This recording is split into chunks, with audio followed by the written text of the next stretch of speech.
Have you heard of international hotel chains, airlines? Yeah, isn't it? Okay, so good example would be airlines. But more than airlines, I will give you hotel. Which hotel run more than one country? Do you have Hilton? Do you have Hyatt? Do you know ITC, Moria, Sheraton? So these are some of the examples of the companies which are multinational. That means they do not just operate in one country; they operate in more than one country. They may be registered in one country only. Okay, so there are a few more things I want to share with you. Number one is there's another way that we can do other than raising the money so through shares and capital. There's something called franchisee. Heard this name? Maybe. Okay, for those who are north of India, I'll give you one example. But anyways, I'll give example for everyone very soon. But for those who are north in India, there was a in Delhi there was a chain called Nirulas long back. So they had a lot of outlets. Now we have outlets like anything, McDonald's, isn't it? We have Subways. Now, what is this franchisee? We have hotel chains around the world. Well, in India itself. Okay, so what is a franchisee? Franchisee is actually, let's say, Jay. He started his hotel. Now his hotel started doing a good job now. He started making money. But Jay said, well, I can do a very strong business and our hotel is doing a very strong business and we have a very good team. Why don't we open another hotel? Now, Jay thinks rather than opening another hotel, why don't I create my brand because I've done a good job? So my brand is XYZ brand, and I expand in different cities. And people who really want to invest in hotel, I will help them. If they take my name of my hotel, I'll tell them how to run a hotel, how to start a hotel, how to manage a hotel, and how to get profits from the hotel. Isn't it good? But you should be able to invest money in starting the hotel. Only thing I need from you is a little bit royalty. What is it called? Royalty. A little bit money for doing all those things. You can use my name. You can say Jai's Hotel, let's say for example. So you can use Jai Hotel name. This is Jai Hotel Jammu, Jai Hotel Delhi, Jai Hotel Agra, Jai Hotel Bangalore, Jai Hotel Kerala. So what will happen?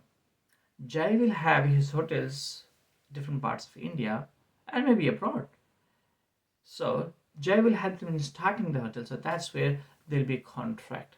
There'll be agreement between Jai Hotel, which is franchisor, and a franchisee, um, the person who's taking the franchisee, right?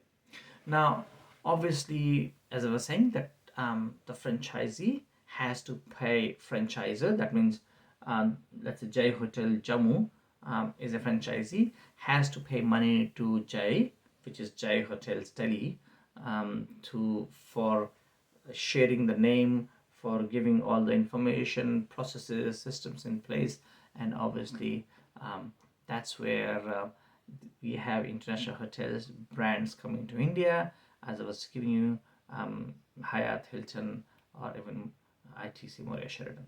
Okay, now obviously there are costs involved. Um, there are restaurants also, it's a franchised restaurant. As I was giving you example of McDonald's, isn't it? There's another franchisee system that works over here.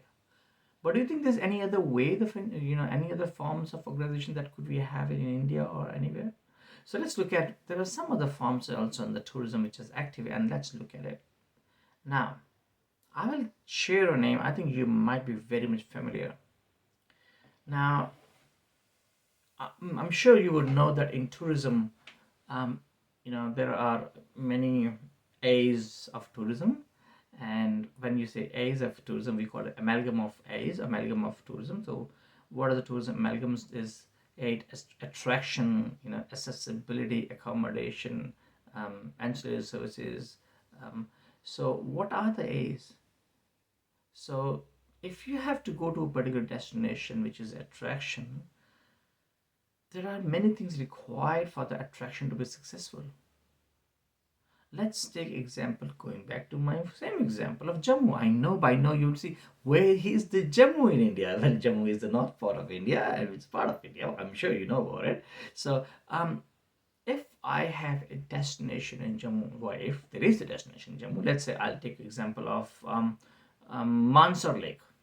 Now, Mansar Lake is a small lake in Jammu, which is around 40 kilometers from the city and around 50 kilometers from Vaishno Devi, where 10 million visitors they go.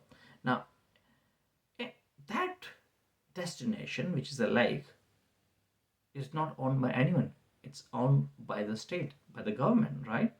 Now, what happens is that people who live around that area, they have started their own businesses because people start coming and enjoying the lake. The government made all the infrastructure around the lake, and then people like me who went over there and we hired a place to run my restaurant. Someone is running a souvenir shop, so we pay government back. When someone comes over here to the zoo, the small zoo, and they pay some tickets, so government gets some money. But having said that, who plans these things, isn't it? So someone has to plan, someone has to make a policy, someone has to make a structure. In Jammu, such things are done by tourism department.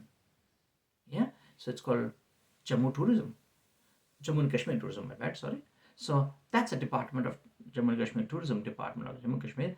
They actually work on it. They make policies, they plan, they promote, and I believe you have done that in your same thing you have done in your I think in TS1 Unit 5, Understanding Entrepreneurship Management. So maybe you can go and have a further understanding on that. Now, there's another part which you need to understand is called Tourism Development Corporation. Now, this Tourism Development Corporation is actually a commercial profit earning organization like Indian Tourism Development Corporation, ITDC. Now, obviously, there are like state also, Jammu Kashmir Tourism Development, JKTDC. You may have buses also, JKTDC. MP Tourism Development Corporation, Rajasthan Tourism Development Corporation. So they have hotels, they have other accommodation services, tour guides. I still remember I went to Bharatpur Sanctuary, Wildlife Sanctuary. So I did see that there was proper office there. There were people over there to what's it called promote and to take the tour guides and whatnot. So yeah, but there are also other we can say organizations such as local bodies, maybe a local municipality. Like I still take another example of Jammu. We have a very good new flower. We can say, what is it called?